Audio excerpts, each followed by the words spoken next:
বিশ্বজয়ী বীর বিবেকানন্দের চরণে প্রণাম জানিয়ে আমি আমার স্কুলের ছাত্রীদের নিয়ে একটি বিবেক গীতি পরিবেশন করছি।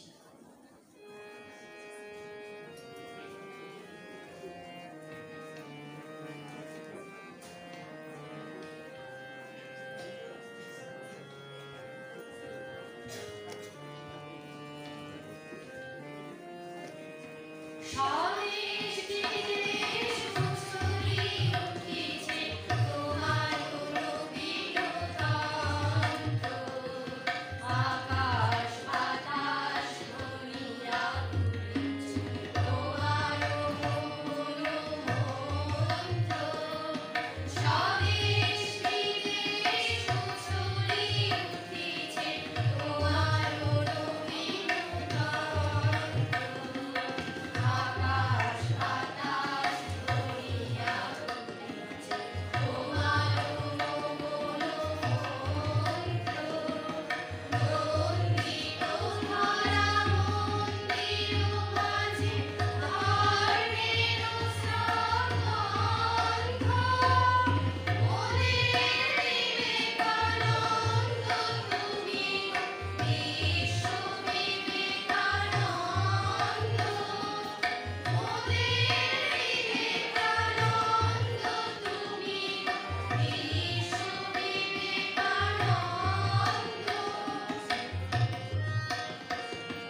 শ্রীমা সারদা এবং স্বামীজির উদ্দেশ্যে।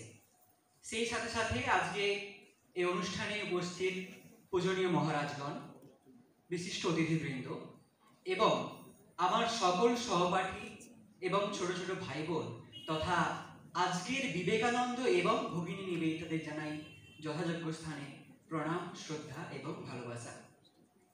আজকে আমি আপনাদের সামনে importance of value based education বা মূল্যবোধ শিক্ষার প্রয়োজনীয়তা নিয়ে কিছু কথা উপস্থাপন করেছি। বিবেকানন্দ বলতেন, মানুষ চাই, মানুষ চাই, আর সব হয়ে যাবে। কিন্তু তিনি কেন এমন বলতেন?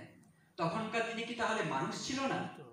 কিন্তু গুগল যে বলছে যে বিবেকানন্দের সময়ে ভারতবর্ষে প্রায় 14 থেকে 15 কোটি মানুষ বসবাস করত, তাহলে তার এমন ধারণার কারণটা কি? আসলে এখানে বিবেকানন্দ যে ধরনের মানুষের কথা বলছেন, তার হৃদয় হবে কোমল, তার চরিত্র হবে দৃঢ়, তার মধ্যে থাকবে মানবিকতা, মনুষ্যত্ববোধ, থাকবে প্রকৃত জ্ঞানের আলো। আর এখানে আমাদের ইম্পর্টেন্স অফ ভ্যালু বেসড এডুকেশনের তাৎপর্য লুকিয়ে রয়েছে। আমি প্রথমেই আপনাদের সঙ্গে শেয়ার করতে চাই যে what is value based education বা মূল্যবোধ শিক্ষাটা আসলে কি। সহজ করে বলতে গেলে মূল্যবোধ শিক্ষা হলো এমন এক ধরনের শিক্ষা যা আমাদের নৈতিকতা শেখায়, আমাদের মনুষ্যত্ববোধ শেখায়, আমাদের চারিত্রিক দৃঢ়তা প্রদান করে, আমাদের প্রকৃত মানুষের মতো করে মানুষ হিসেবে গড়ে তুলতে সাহায্য করে। বর্তমান দুনিয়ায় আমরা পুঁথিগত শিক্ষার উপরে অধিক গুরুত্ব দিই এবং সংকীর্ণ অর্থে শিক্ষা বলতে বুঝি কয়েকটা পাতার পর পাতা কিছু বই পড়ে গেলাম এবং ভালো নাম্বার পেয়ে গেলাম। কিন্তু এক ভদ্রলোক অনেক আগে শিক্ষার এক খুব সুন্দর একটি বর্ণনা দিয়ে বলে গেছেন যে education is the manifestation of perfection already in man, অর্থাৎ মানুষের অন্তর্নিহিত সত্তার পরিপূর্ণ বিকাশই হলো শিক্ষা। পুঁথিগত শিক্ষা অবশ্যই প্রয়োজনীয়, কিন্তু আমাদের এটা ভুললেও চলবে না যে education is not just about grades, degrees and diplomas, it's about building characters or moral values of a human being. এখন আলোচনা করি যে এই ভ্যালু বেসড এডুকেশন আমরা শিখবো কিভাবে। কি না হয় সেটা আমরা জানলাম, কিন্তু এটা শেখারও তো প্রয়োজন আছে। তো এর জন্য কিছু কিছু পন্থা রয়েছে। প্রথমত, আমাদের এবং আমাদের সমাজের যে সমস্ত মোরাল ভ্যালুসগুলো রয়েছে সেগুলো আমাদেরকে আইডেন্টিফাই করতে হবে। একজন আইডিয়াল পারসনকে ফলো করতে হবে, তার যে আইডিওলজিসগুলো সেগুলোকে আমাদের ফলো করতে হবে। বিভিন্ন ইন্সপিরেশনাল লেখালেখি রয়েছে সেগুলোকে পড়তে হবে, বুঝতে হবে। এছাড়াও ভ্যালু বেসড এডুকেশনের ওপর যে সমস্ত প্রতিযোগিতা বা অনুষ্ঠান হয় তাতে পার্টিসিপেট করতে হবে। এক্ষেত্রে আমি রামকৃষ্ণ মঠ এবং মিশনের নাম ভীষণভাবে উল্লেখ করতে চাইব, যারা বছরের বিভিন্ন সময়ে এই ধরনের কার্যক্রম করে থাকেন। এবং অবশ্যই নিজের মধ্যে একটা পজিটিভ মেন্টালিটি গড়ে তুলতে হবে। Either we win or we loose, এই কথাটাকে যদি আমরা একটু চেঞ্জ করে দিয়ে either we win or we learn এটাকে কনভার্ট করে দিতে পারি, তাহলে কিন্তু আমরা জীবনের যে পরীক্ষা তাতে অনেকটাই এগিয়ে যাব। এখন আমি আপনাদের সামনে উপস্থাপন করতে চাইব যে importance of value based education, অর্থাৎ প্রাসঙ্গিকতাটা কোথায়। এটি আমি আপনাদের সামনে তিন ভাবে উপস্থাপন করছি। অতীতে কেন ছিল, বর্তমানে কেন আছে এবং ভবিষ্যতেও কেন থাকবে, কিছু কিছু পয়েন্টের মাধ্যমে। দেখুন, আজকে আমরা যে ধরনের সভ্যতাতে বসবাস করছি ওতে কিন্তু এমনটা ছিল না। আমাদের এই বাংলার কথাই ধরুন না কেন, তখনকার দিনে সতীদাহ প্রথা কিংবা গঙ্গাসাগরে বিসর্জন প্রথার মতো একাধিক কুরুচিকর কথা ছিল। পরবর্তীকালে যখন প্রকৃত জ্ঞানের আলো জ্বলল, তখন কিন্তু মানুষ বুঝতে শিখল যে না, এগুলো ঠিক নয়, এবং এক এক করে এই ধরনের যে কুপ্রথাগুলো সেগুলো অবলুপ্ত হয়ে থাকলো। এছাড়াও আমরা ভারতবর্ষে যদি স্বাধীনতা সংগ্রামের ইতিহাসের দিকে তাকাই, ন্যাশনাল মুভমেন্ট, বিভিন্ন জাতীয়তাবাদী চেতনা, এছাড়াও বিপ্লব সংগ্রাম, সবের পেছনে কোথাও না কোথাও একটা নৈতিক চেতনাবোধের প্রভাব রয়েছে, যার মূলে রয়েছে এই মূল্যবোধ শিক্ষা। এবার যদি বর্তমানে ফিরে আসি, তাহলে তো আমরা দেখতেই পাচ্ছি কি ধরনের একটা র্যাট রেস পরিস্থিতি চলছে। কম্পিটিশন, অবশ্যই কম্পিটিশন ভালো, কিন্তু এটাও আমাদেরকে সবসময় মনে রাখতে হবে যে এই যে বর্তমানে ডারউইনের সার্ভাইভাল অফ দ্য ফিটেস্ট থিওরির মতো বর্তমানে চলছে সার্ভাইভাল অফ দ্য বেস্ট, অর্থাৎ যে সেরা সে অনেকের থেকে অনেকটাই এগিয়ে যাবে। আর এখানেও আমাদের মূল্যবোধ শিক্ষার যথেষ্ট গুরুত্ব রয়েছে। মূল্যবোধ শিক্ষা আমাদের শৃঙ্খলাবোধ শেখায়, আমাদের একাগ্রতা শেখায়, একাত্মতা শেখায়, আমাদের মনোনিবেশে সাহায্য করে, আমাদের কিউরিয়াসিটি লেভেল বাড়ায়, বিভিন্ন কঠিন পরিস্থিতিতে সঠিক সিদ্ধান্ত নিতে শেখায়, সর্বোপরি আমাদের চারিত্রিক দৃঢ়তা প্রদান করে। এবার যদি আসি ভবিষ্যতে কেন এটি প্রয়োজন হবে, আমি একটা ছোট্ট গল্প আপনাদের সামনে তুলে ধরছি। একবার আমার দাদু ট্রেনে করে নর্থ ইস্টের একটা সাইডে যাচ্ছিলেন, তো ওনার সঙ্গে সঙ্গে একটি পরিবারও যাচ্ছে, একটি বছর একটা শিশু, তার বাবা মা এবং তার দাদু ঠাকুমা। তো ওই শিশুটি পরপর স্টেশনগুলোর নামগুলো লিখে রাখছিল যে এই স্টেশনের পর এই স্টেশন। তখন ওর বাবা হঠাৎ জিজ্ঞেস করলো যে বাবা তুমি এরকম স্টেশনগুলোর নাম লিখে রাখছো কেন? তখন ছোট্ট ছেলেটি উত্তর দিল যে বাবা দেখো, তোমরা তো এখন দাদু ঠাকুমাকে বয়স্ক হয়ে গেছে বলে তোমরা বৃদ্ধাশ্রমে দিয়ে আসছো, তো আমি যখন বড় হব তখন আমারও উচিত যে তোমাদের একই রকম ভাবে বৃদ্ধাশ্রমে দিয়ে আসা উচিত, তো আমি স্টেশনের নামগুলো লিখে রাখছি। তখন ওই ছোট্ট ছেলেটির বাবা মায়ের চোখে জল চলে এলো। দেখুন, যারা আমাদের সেই ছোট্টবেলা থেকে কত না স্নেহ, কত না ভালোবাসা দিয়ে আদর করে আমাদের মানুষের মতো করে মানুষ হিসেবে গড়ে তোলার চেষ্টা করছে, তাদের যদি আমরা বৃদ্ধ বয়সে ভুলে যাই, তাহলে কোথাও না কোথাও আমরা জীবনের পরীক্ষায় হয়তো হেরে যাব এবং ভবিষ্যৎ প্রজন্ম হয়তো আমাদের ভুলে যাবে।